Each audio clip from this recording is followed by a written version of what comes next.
रानो चिड़िया अपने बेटे को चीज सैंडविच बनाकर देती है। मम्मा, मैं ये सैंडविच नदी पर जाकर खाऊंगा। वहाँ नदी के ठंडे ठंडे पानी के पास झाड़ियों में बैठकर खाने का अलग ही मजा है। जाओ बेटा, नदी में नहाने न जाना, इन दिनों नदी का पानी बहुत गहरा है। कुकू अपनी मम्मा से चीज सैंडविच लेकर नदी पर चला जाता है। मैं अपनी बोतल में पानी भर लेता हूँ। नदी का ठंडा ठंडा पानी और स्वादिष्ट सैंडविच, आज तो मेरा दिन ही बन गया। दिन तो मेरा भी बन गया। ऐसा कहते हुए पीछे से आकर जग्गू कौवा कुकू का सैंडविच उठा लेता है। दो मुझे, तो ये मेरा है। मगर अब ये सैंडविच मेरा है। जग्गू भागता है। कुकू पीछे पीछे जग्गू दूर जाकर रुकता है और सैंडविच खाना शुरू करता है। कुकू भी पीछे आ जाता है। यार जग्गू, प्लीज मुझे आधा ही दे दो। मैंने बहुत मुश्किल से मम्मा से ये चीज सैंडविच बनवाया था। मगर जग्गू पूरा ही सैंडविच खा लेता है और अपने घर चला जाता है।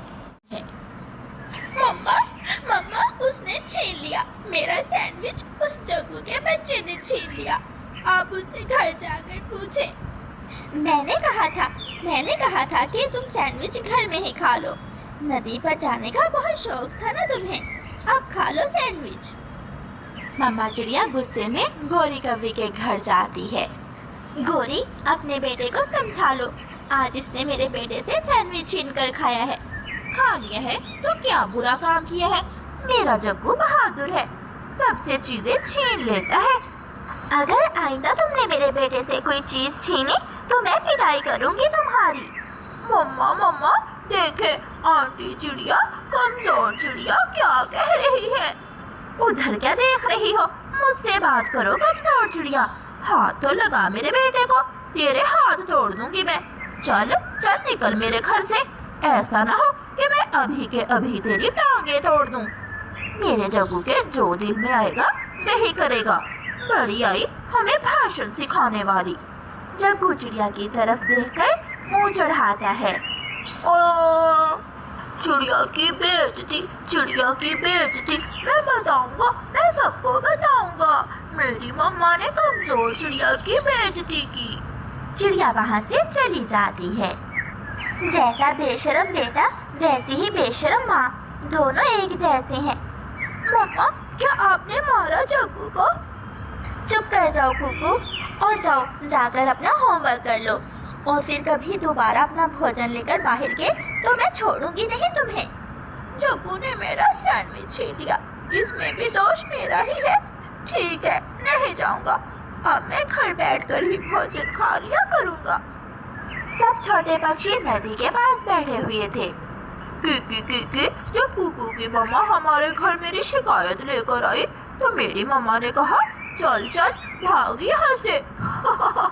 बड़ी बेइज्जती की मेरी मम्मा ने कुकू की मम्मा की। कुकू, तुम तो कह रहे थे कि तुम्हारी मम्मा ने जग्गू को मारा है। मगर कुकू खामोशी से वहाँ से चला जाता है। भाग गया, कमजोर चिड़िया का कमजोर बेटा भाग गया। अपनी माँ की वजह से जग्गू तो अब कुछ ज्यादा ही बिगड़ गया था। वो कभी तोते के बच्चे से भोजन छीन लेता तो कभी छोटे बुलबुले से। जग्गू तो इतना निडर हो गया था कि किसी बूढ़े पक्षी को देखकर उसे धक्का देकर गिरा देता और उसका भोजन भी छीन कर खा जाता। मम्मा, आज मैंने बूढ़ी फाख्ता को धक्का देकर गिरा दिया और उससे भोजन भी छीन कर खा लिया। जग्गू बेटा, जब मैं छोटी थी तो मैं भी ऐसे ही किया करती थी। ऐसे ही एक दिन बिगड़ा हुआ जग्गू कौवा इंसानों की बस्ती की तरफ निकल जाता है। वो किसान के आंगन में पेड़ पर बैठा हुआ था और किसान का छोटा सा बेटा बैठा पॉपकॉर्न खा रहा था।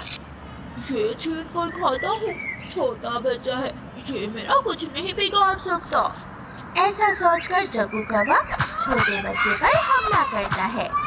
बच्चा पॉपकॉर्न बचाने की कोशिश करता है मगर जग्गू नहीं रुकता और छोटे बच्चे के हाथ पर जग्गू के पंजे और चोंच लग जाती है, जिससे छोटे बच्चे के हाथ से खून बहने लगता है। यहाँ से, कहाँ है मेरी बंदूक? किसान की पत्नी भागकर अपने बेटे को उठाती है। बच्चा रो रहा था और किसान बंदूक निकाल लाता है। बेशरम कौवे, तूने मेरे बेटे का हाथ घायल कर दिया है। आज तो मैं छोड़ूंगा नहीं इस कौवे को, मैं मार दूंगा। मैं इसे ढूंढकर अपनी बंदूक से मारूंगा। किसान अपनी बंदूक लेकर जग्गू कौवे के पीछे पीछे जंगल की तरफ भागता है। हाँफता हुआ जग्गू कौवा अपने घर पहुंच जाता है और घर जाते ही अंदर से कुंडी लगा लेता है। जग्गू, क्या हुआ है? इतने डरे हुए क्यों हो और कुंडी क्यों लगाई है? मम्मा मम्मा, इंसान बंदूक लेकर मेरे पीछे लग गया है और तुम उसे अपने घर तक ले आए हो। अब नहीं बचेंगे। अब तो इंसान अपनी बंदूक से मुझे भी मारेगा और तुम्हें भी। बाहर निकलो दुष्ट कौवा, बाहर निकलो।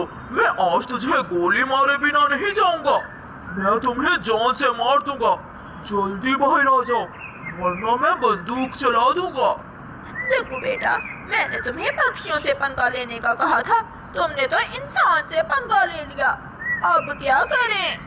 गोरी कौवी जल्दी जल्दी से चिड़िया को फोन मिलाती है। हेलो चिड़िया जल्दी आओ, मुझे बचा लो, वरना इंसान मुझे और मेरे बेटे को बंदूक से मार देगा। बाहर इंसान है मेरे घर के सामने, उसके हाथ में बंदूक भी है। मैं नहीं आऊंगी, तुम मरती हो तो मरो, मुझे क्या। चिड़िया फोन काट देती है। जग्गू बेटा, अब क्या करें? अब कौन हमारी मदद करेगा? फिर गोरी कबूतर को फोन करती है। कबूतर भैया, मेरे प्यारे भैया, मुझे इंसान से बचा लो। मैं वादा करती हूँ मेरा बेटा फिर कभी कोई ऐसा काम नहीं करेगा। जो कल मरती हो तुम, आज ही मर जाओ। गोरी कौवी सबको फोन करती है, मगर कोई भी गोरी की मदद को नहीं आता। चील, कबूतर और तोता इंसान के पास पेड़ पर आकर बैठ जाते हैं। तुम्हारी इस कौवे के बेटे ने मेरे मुन्ने का हाथ घायल किया है। इंसान जल्दी चलाओ बंदूक, देर न करो। इस कौवे के बेटे के साथ साथ इस कौवे को भी मार दो। क्योंकि उसका बेटा तो ऐसा है ही। उसकी माँ गोरी ने भी सब पक्षियों का जीना हराम कर रखा है, सबसे दाना छीन लेती है। इंसान, अब चला भी दो बंदूक, वो दोनों घर में ही है।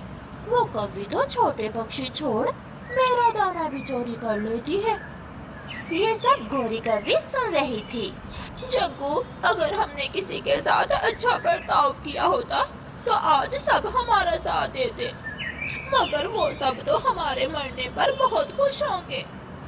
इंसान निशाना सीधा करता है और बंदूक चलाने ही वाला होता है कि वहाँ चिड़िया आ जाती है। रुके इंसान जी, रुके। नहीं, मैं उस कौवे और कौवे दोनों को मार दूंगा। इंसान जी, जैसे आप इंसानों से गलती हो जाती है, ऐसे ही उस छोटे कौवे से गलती हो गई। उसे माफ कर दें, वो दोबारा कभी आपकी बस्ती में नहीं जाएगा, मैं वादा करती हूँ। मेरे बेटे का हाथ घायल किया है उस कौवे ने। मैं रात को आऊंगी और आपके बेटे को लोरी सुनाकर सुला दूंगी, मगर आप इन कौवों को छोड़ दें। फिर वो इंसान जग्गू को माफ कर देता है और वापस चला जाता है। गोरी घर से बाहर आती है। चिड़िया, मैं शर्मिंदा हूँ, मैं आप सबसे शर्मिंदा हूँ। आज के बाद जग्गू भी सुधर जाएगा और मैं भी कभी आपको तंग नहीं करूँगी। फिर वो सब गोरी को माफ कर देते हैं।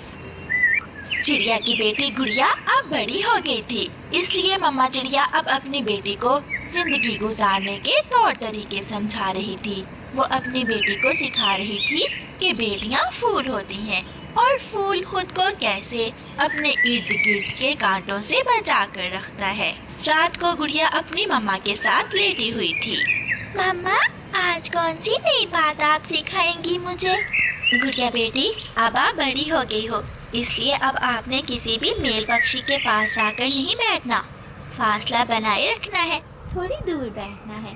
कोई भी हो, तोता अंकल हो या ताया कौवा, अगर अकेले में कुछ बुरा करने की कोशिश करे जो आपको अच्छा महसूस ना हो तो सबको बताना है, सबके सामने लाना है उसे। मम्मा, अगर कोई बड़ा पक्षी छूने की कोशिश करे तो क्या करना है?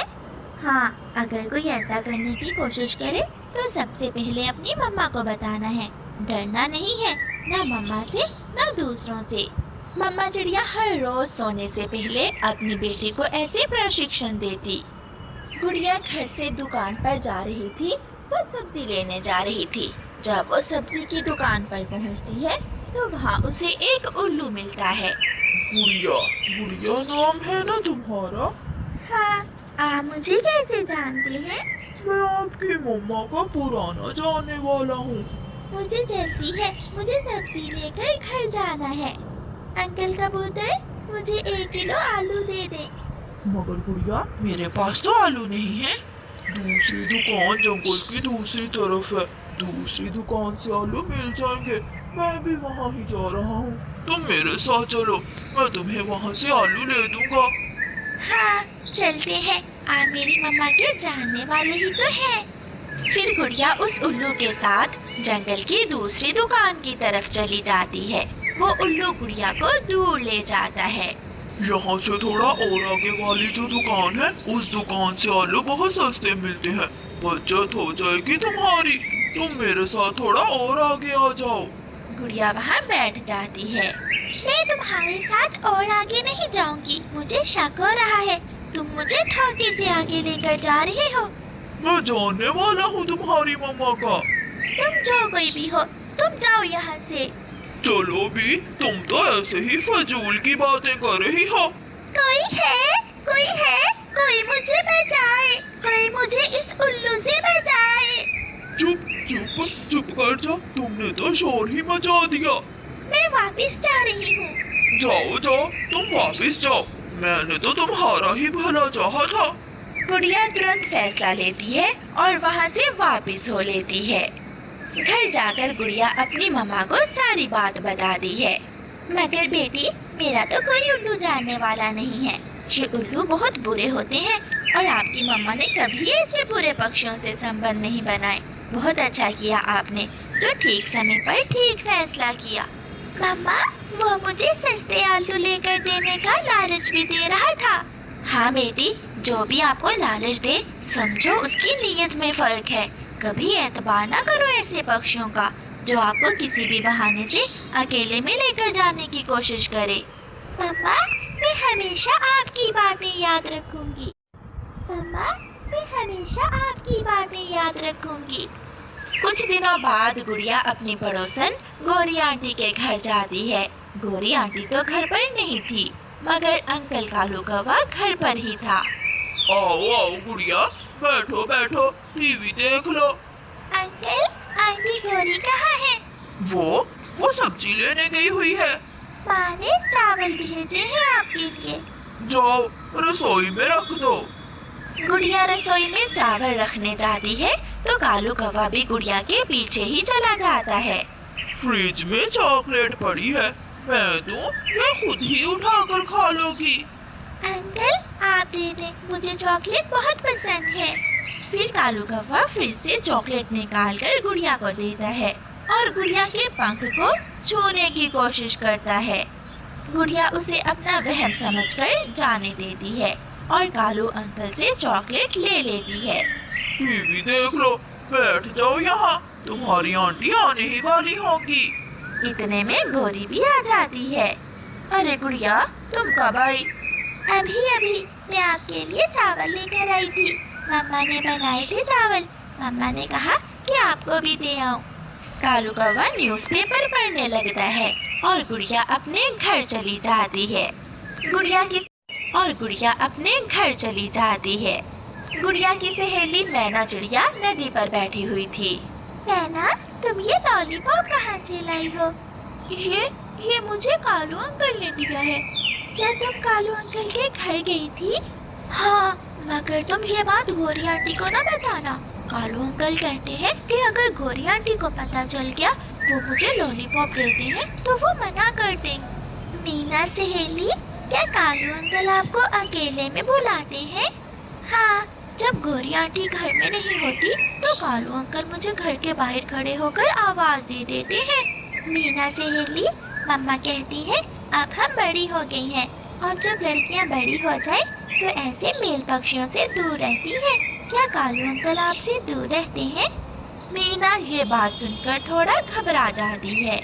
गुड़िया, किसी को बताना ना, कालू अंकल मुझे पास बिठा लेते हैं और फिर बाद में मुझे कोई खाने वाली चीज देते हैं। मैं सब समझ गई हूँ। मीना, कल जब आप कालू अंकल के घर जाओ तो मुझे बता कर जाना। फिर गुड़िया अपने घर और उसकी सहेली मीना अपने घर चली जाती हैं। दूसरे दिन मीना दौड़ी दौड़ी गुड़िया के पास आती है। गुड़िया अपने घर के बाहर ही बैठी हुई थी। गुड़िया गुड़िया, कालू अंकल मुझे बुला रहे हैं। इसका मतलब गोरी आंटी घर नहीं है। आप जाओ और मैं भी आपके पीछे आती हूँ। याद है ना क्या करना है? हाँ, मुझे आपकी कल वाली बात याद है। मीना जाती है। दरवाजा अच्छे से बंद कर दो। पता है मीना, आज मैंने आपके लिए एक डोल छुपा कर रखी हुई है। डॉल कैसी है अंकल? क्या वो बारबी डॉल है? हाँ हाँ, बारबी, वो बारबी डॉल ही है। आ जाओ, तुम यहाँ मेरे पास आकर बैठ जाओ। नहीं अंकल, मैं बड़ी हो गई हूँ, अब मैं आपके पास नहीं आया करूँगी।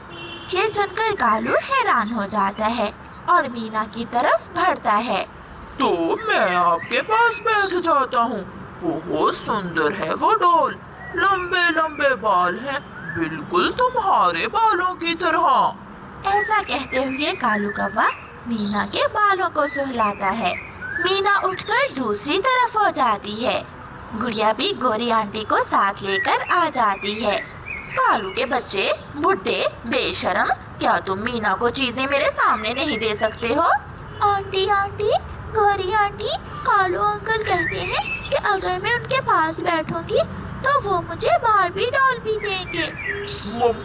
मैं तो ऐसे बच्चों से प्यार। झूठे झूठे, कल जब मैं गोरी आंटी के लिए चावल लेकर आई थी तो तुमने मेरे पंख को पकड़ने की भी कोशिश की थी। दिल तो करता है मैं अभी पुलिस को बुलाऊं और तुझे 10 साल के लिए जेल भेज दूं। गुड़िया सहेली, आपका बहुत शुक्रिया। मेरी मम्मा नहीं है। जो बातें आपने मुझे बताई पहले मुझे किसी ने नहीं बताई थी। जाओ बेटा, तुम अपने घर जाओ, इस बुड्ढे को तो मैं सीधा कर लूंगी। फिर गुड़िया और मीना अपने अपने घर चली जाती हैं। प्यारे दोस्तों, बढ़ती हुई उम्र के साथ साथ अपने बच्चों को हर रोज समझाएं कि किससे मिलना है, किससे नहीं मिलना, किससे दूर रहना है और किसके पास जाना है, ताकि कल वो बच्चे कोई भी बात आपसे शेयर करते समय डरे